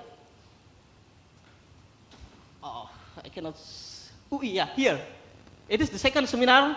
So 5 speakers will also present there. And for the third seminar, next slide, just go to the next slide. Yeah, it will be held in ITB, involving again 5 countries, 5 speakers from 5 countries. And also for the second group, go to the next slide.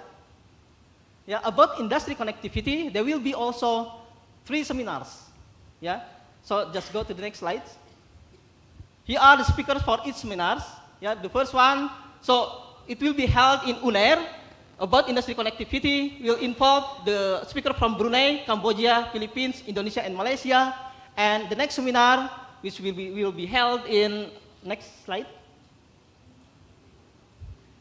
Yeah, 26th of July. So the speaker coming from Myanmar, Indonesia, Malaysia, Philippines, and Singapore, it will be held in UGM, yeah, Gajah Mada. Next slide. Yeah, and then the third webinar about resiliency and sustainability. So there will be also around 4 seminars. Slide berikutnya. Here are the speakers for each seminar. For example, the first seminar for the third cluster will be held in 21st of June. It will involve speakers from Indonesia, Myanmar, Laos, Thailand, and Vietnam, where it will be held in Padang, UNP. And slide berikutnya. Yeah. So the second seminar for the third cluster, it will be held in 19th of July, where the speaker coming from Cambodia, Brunei, Thailand, Myanmar, and Laos. Yeah. So, and then the next seminar, the third seminar, will be held in IPB. It will be in the 2nd of August, where the speaker coming from Philippines, Thailand, Vietnam, Laos, and Brunei. And the fourth seminar, the last slide about the webinar, will be held in Unhas, Hasanuddin, where the speaker coming from Laos, Malaysia, Cambodia, Singapore, and Indonesia. So that's all about seminar. It means all participants of the AYF need to attend at least one webinar series. Yeah, it's online. So don't worry about the fee, etc. So you don't need to pay anything for that one. And then the second program is about strengthening ASEAN Student Association. So about ASEAN Student Association, so the day before the main event, there will be a big meeting together with the plenary session. So there will be a meeting between ASEAN Student Association. So we'll invite you all, not only ASEAN Student Organization, but also every association in ASEAN will invite them to join together and then have a short meeting to discuss about their program. And also after that, we'll have also kind of capacity building, team building kind of game, like I said before, that it's not only about thinking, but also about happiness. Try to create happiness together for ASEAN youth. And at the end of the day, we'll have art performance. If you look at this one, there are several activities about art performance, but the first one may be about art and culture. So I heard from the speaker before that, okay, you need to be kind to yourself. One of them, in the last part of your speak, that about dance, right? So we'll have also dance there. So you can show your, I don't know, I can say expert, your hobbies there, in the art and culture event, And also we'll have special performance from disability communities, and also we have cultural exhibition, talk show and game, city tour. You can know Bandung more, if you attend that AYF forum, because there will be city tour, like already explained by Dr. Setiawan, that we have in Gedung Merdeka, right? It's very historical building there. So Bandung has so many historical buildings. So we'll have a chance to really see some facilities in Bandung. Okay, and then the last one is about awarding, but it's not for us. It's for another event. So then I think, next slide. This is our collaborators at this moment. So we'll also try to develop the collaborators. So if you have some, let's say, relation with some other ASEAN Student Association, then just tell us. At the end of the slide, I will give you our contact. Then you can just, if you have some further information or important information for us, then you can just chat me via even WhatsApp, right? Okay, next slide. And you can reach us at this website. In this website, there are so many menus. One of them, if you go to the program website and then you can go to pre-event sub-menu, then you will find ASEAN Youth Forum. If you click the ASEAN Youth Forum menu, then you will end up with the next slide. Here. There is a menu button that you need to click, apply now. So all information about you can be informed there. And at the end, we'll make like a group of participants depend on the cluster that I have already explained before. Okay, at the end, okay, if you have any further question or you need more information about the hack, then you can reach me and via the website or maybe the email that I have already present there in front of in the last slide. So thank you very much for your attention. But if you have just single question, you can. Do I have time for? Thank you very much. Thank you. Thank you so much, Mr. Setiawan and Mr. Yudi, for the brief explanation for the upcoming event, and it's basically an invitation, for all of us here to reconnect again in another event presented by the Ministry of Higher Education of Indonesia. So anyone want to ask something to our speaker about this upcoming event? Does anyone want to ask questions? Okay. Maybe not this time, but okay. But we have presented the ways to contact the committee of the Asian Higher Education Conference. So you may reach the blogs and websites and contact person on the websites that we have shown before. Okay, we continue with our following agenda. We would like to invite our speaker, Ms. Ratri, along with other distinguished guests, Director of Student Affairs of Universitas Indonesia. Mr. Munir will present the ceremonial gifts to our speakers and distinguished guests. So please welcome to the stage Ms. Ratri and also Mr. Setiawan and also Mr. Yudi to receive a ceremonial gift from Universitas Indonesia. Okay. Starting off from starting off from our special speaker. Big round of applause once again, Ms. Ratri. Please receive the gift from Universitas Indonesia.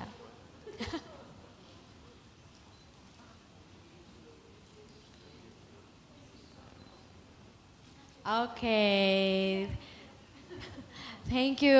Now following up with the gift for Mr. Setiawan as the representative of ASEAN Higher Education Conference.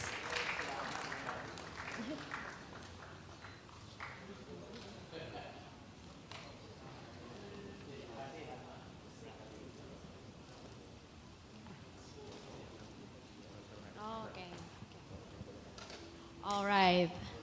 Now, thank you, Mr. Munir, for presenting the gifts to our distinguished guest and speaker. Now we are going to the session finale. So now I would like to ask you to stand up, and we will have a photo sessions together. Okay?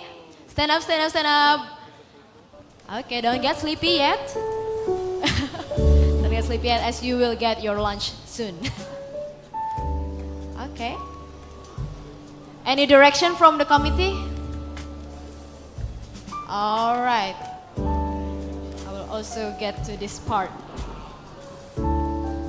Now I will count down from 3. Okay. 3, 2, 1, cheers.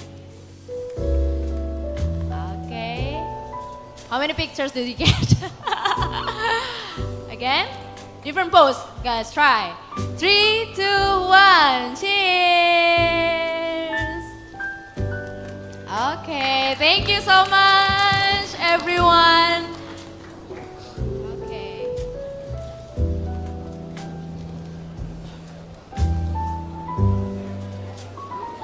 Yeah, okay.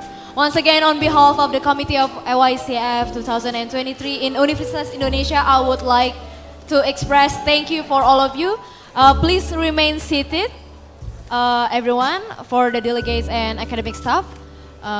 So, following up, we will have the committee to come forward and give you direction to our next agenda, because we will have to mobilize to another site, another venue, and please refer to your schedules.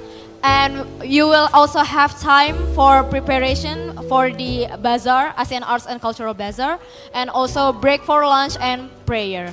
So, I am Maria Shelia Putri, or Shelly. I'm signing off, and please don't get bored of me, because you will see me again in another venue. So, thank you.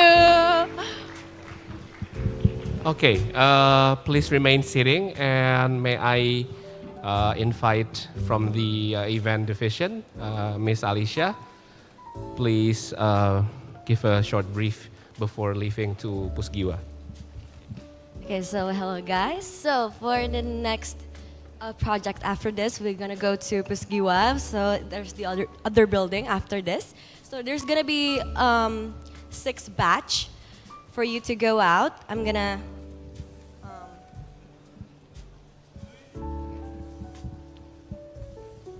So the first batch is the bus number 1, goes to De La Salle from Philippines, Science Malaysia, Aun, and Mahidol. Okay, so you may leave the room right now from De La Salle, Science Malaysia, Aun, and Mahidol. And thank you so much for coming.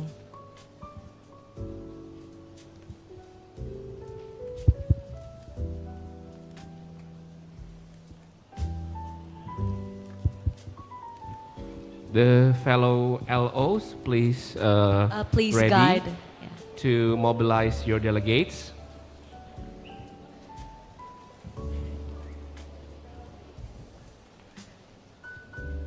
The rest of event division maybe can contact the LO to be ready.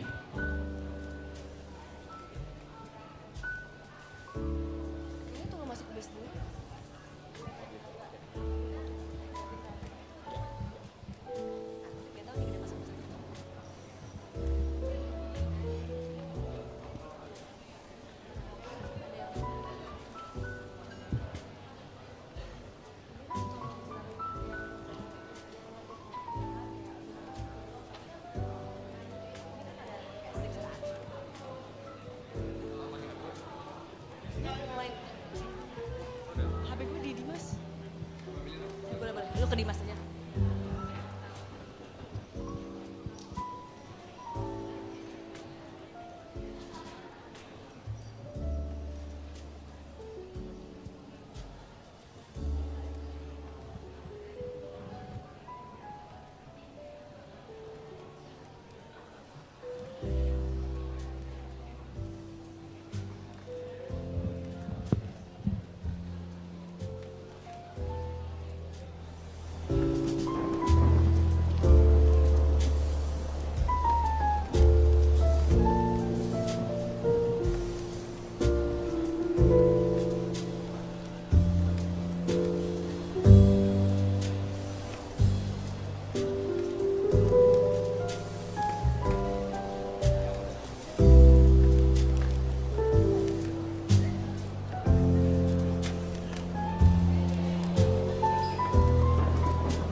Okay, so the second bus and the third bus goes to Daejeon, Songkhla, and Ho Chi Minh.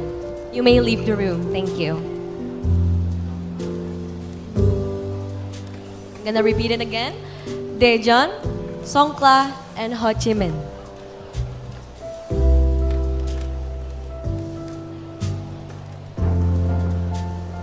Each LOs, please guide them to the lobby. Thank you.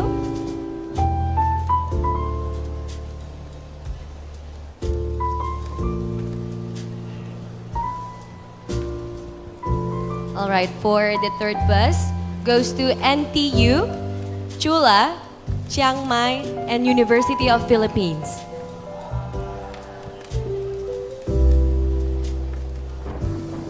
Once again, each LOs, please guide them to the lobby. Thank you.